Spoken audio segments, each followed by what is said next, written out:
কিন্তু পুলিশ কিন্তু রাষ্ট্রের জন্য খুব গুরুত্বপূর্ণ। সেই পুলিশ একেবারে চুপ।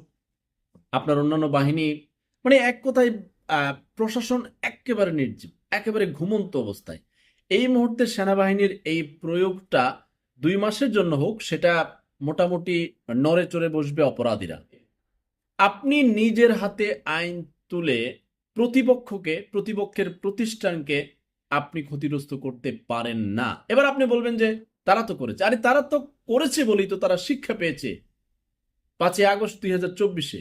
আর আমি দেশের ক্ষুদ্র নাগরিক হিসেবে আমি বারবার ক্লিয়ার করে বলি, কোনো দলের গোলামি করার জন্য, কোনো প্রতিষ্ঠানের গোলামি করার জন্য আমার জন্ম হয়নি।